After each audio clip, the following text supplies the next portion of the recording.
Short खिचौँला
ए हो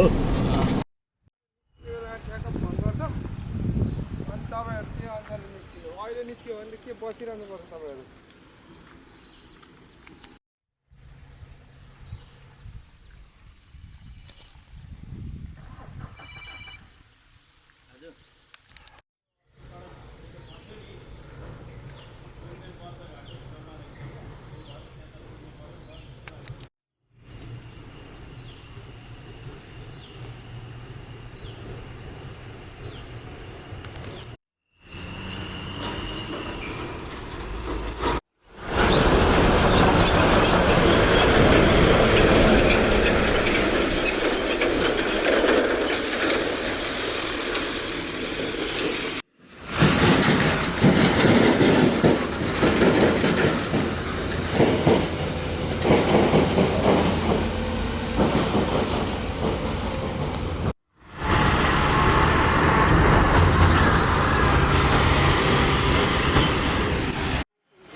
निस्किया चाहिँ यहाँ धुलो धुवा आज हामी सबै राजमार्गहरू हेर्दै हिँडेका छौँ उता पनि सबैतिर बाटो त बर्बादै छ अलि बढी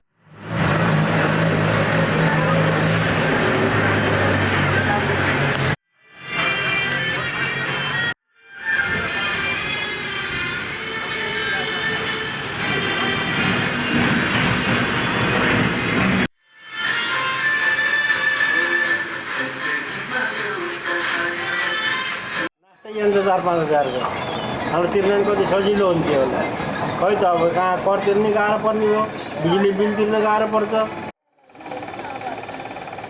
अब सौजीवालाले दिन पऱ्यो र बिहान अहिलेसम्म बन्यो ल्याएर यस्तो छ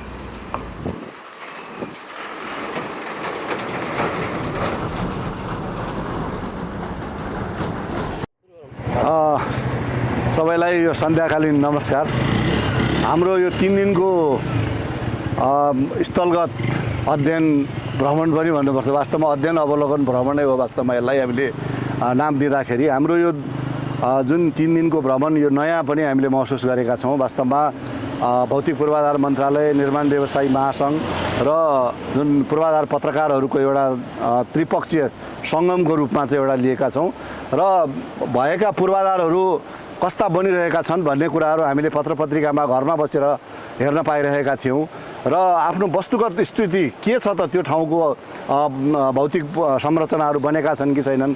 जस्तै दाउनेको कुरा आउँदै गर्दाखेरि दाउनेमा पहिरो गइराखेको छ, बाटो चलेको छैन, भइरहेको छैन, गाडीहरू गुडेको छैन भनिराखेका छौँ। तर त्यही ठाउँमा आज तपाईँ हामी पुगेर आएको अवस्था छ। त्यस्तै गरेर मुगलिनदेखि पोखरासम्मको बाटोको कुरा गर्नुभयो भनेदेखि अहिले त्यसलाई चाहिँ बुटिक रोड भन्दाखेरि पनि हामीले अत्युक्ति नहोला जस्तो लाग्छ। वास्तवमा एकदमै राम्रो सडक बनेको छ त्यहाँनिर।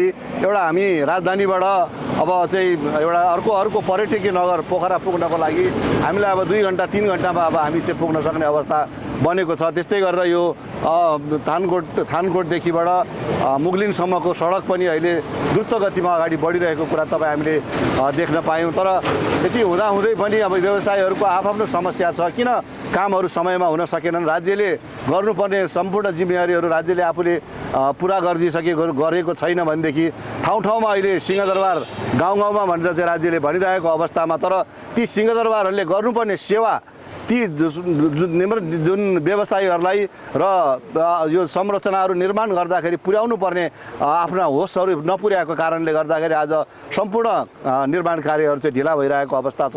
त्यसले गर्दाखेरि यो कुराको प्रत्यक्ष अनुभव यहाँहरू सबैले गर्न पाइयो। यसको लागि म यहाँहरू सबैलाई यत्रो समय दिएर उपस्थित हुनुभयो, यसको लागि म हार्दिक धन्यवाद पनि ज्ञापन गर्न चाहन्छु। र अब हामीले प्रत्येक वर्ष यस्तो कार्यक्रमहरू चाहिँ आयोजना गर्नुपर्छ जस्तो लाग्छ। तपाईँहरूलाई स्थलगत अनुगमन गराइयो भनेदेखि हामी निर्माण व्यवसायीहरूले भोग्नु परेका समस्याहरूको विषयमा पनि यहाँहरूले चाहिँ उजागर गरिदिनु हुनेछ र आफ्ना राज्यका कमी कमजोरीहरू राज्यले अब सुधार गर्नुपर्ने कुराहरू र व्यवसायीहरूले पनि आफ्ना ठाउँहरू सुधार गर्नुपर्ने कुराहरू पनि अब अगाडि आउने नै छन् भन्ने कुरा पनि मैले यहाँहरूसँग आशा राखेको छु। र यस्ता कार्यक्रमहरू हामीले पुनः वर्षौनी गर्ने पनि म वचनबद्धता पनि व्यक्त गर्न चाहन्छु। मन्त्रालयको समन्वयमा हामीले यस्ता कार्यक्रमहरू गर्नुपर्छ र गर्दै जानेछौँ भन्ने पनि म यहाँहरूसँग भन्दछु। हामीले एउटा नेपाली कन्ट्र्याक्टर मात्रै होइन, वास्तवमा अन्तर्राष्ट्रिय कन्ट्र्याक्टरहरूसँग पनि हामीले अन्तर्क्रियाहरू गऱ्यौँ, उहाँहरूको पनि समस्याहरू बुझ्यौँ। उहाँहरूले किन काम छिटो सम्पन्न गर्न सक्नु भएन, किन ढिला भयो कामहरू भन्ने कुराहरू पनि उहाँहरूसँग हामीले प्रत्यक्ष रूपमा तपाईँ हामी सँगै बसेर उहाँहरूको पनि एउटा इन्टरभ्यूहरू लिने कामहरू भयो। त्यसले गर्दाखेरि हामीहरूमा अब पक्कै पनि तपाईँ हामीमा एउटा कुरो के मात्रै हो भनेदेखि निर्माण व्यवसायीले काम लिएर समयमा काम सम्पन्न गर्दैन, गुणस्तरीय काम गर्दैन भन्ने कुराहरू जुन जनमानसमा आएका थियो, यो कुरा चाहिँ एउटा चिर्ने काम भएको छ। त्यसको लागि पनि यहाँहरू सबैलाई म हार्दिक धन्यवाद ज्ञापन गर्न चाहन्छु। र यो जुन हाम्रो 3 दिनको कार्यक्रम छ यसलाई एउटा राम्रो एउटा हामीले चाहिँ एउटा जनताले बुझ्ने गरेर एउटा भिडियोको रूपमा पनि यसलाई प्रस्तुति गरौँ भन्ने कुरा म यहाँहरू सबैलाई म राख्न चाहन्छु। र तपाईँ हाम्रो सबैको पनि काहीँ न काहीँ केही कमी कमजोरी छ भन्ने कुराहरू पनि हामीले यो निर्माणको अवधिमा निर्माण सम्हारको अवधिमा हामीले देख्यौँ, त्यसलाई सुधार गरेर लैजानुपर्छ भन्ने हामी सबैको पक्षबाट चाहिँ यहाँहरू सबैलाई राख्न म अनुरोध गर्न चाहन्छु। र अब हामी झन्डै अब काठमाडौँको नजिक हामी पुग्दैछौँ। हाम्रो अवलोकन भ्रमण हामीले करिब हामी अन्त अवस्थामा पुगेका छौँ र यसमा सम्पूर्ण साथ दिनुहुने भौतिक पूर्वाधार मन्त्रालयका हामी साथमै छौँ र यहाँहरू पत्रकार मित्रहरू र निर्माण व्यवसायीहरू जुन जिल्लाहरूबाट गइयो त्यो जिल्लाको निर्माण व्यवसायी साथीहरूले पनि भव्यतापूर्वक हाम्रो चाहिँ आफ्ना कार्यक्रमहरूलाई सफल पार्नको लागि यहाँहरूले सहयोग गरिदिनु भयो। यहाँहरू सबैलाई र हामीले जुन ठाउँहरूमा चाहिँ जनताहरूको पनि केही प्रतिक्रियाहरू ल्यायौँ, उहाँहरूको पनि अब हिजोको दिनमा जुन दुःख भोग्नु परेको थियो आज त्यो दुःख बिर्सेको अवस्था हामीले पाएका छौँ। त्यसले गर्दा उहाँहरूको पनि जुन सहयोग रह्यो उहाँहरूलाई पनि म हार्दिक धन्यवाद ज्ञापन गर्न चाहन्छु। र यो कार्यक्रम हामी आज काठमाडौँ पुगेर हामी समापन गर्छौँ। यसको लागि यहाँहरू सबैलाई म हार्दिक धन्यवाद ज्ञापन गर्न चाहन्छु। धन्यवाद, नमस्कार सबैलाई। शुभ नाम के भन्नुभयो? नमस्कार, मेरो पदमबहादुर पोखरेल। घर चाहिँ कहाँ हो? घर चाहिँ मेरो यतै विनीत त्रिवेणी गाउँपालिका पर्छ। कति वर्षदेखि यो शास्ति बेहोरी राख्नु भएको छ? कस्तो असुविधा छ?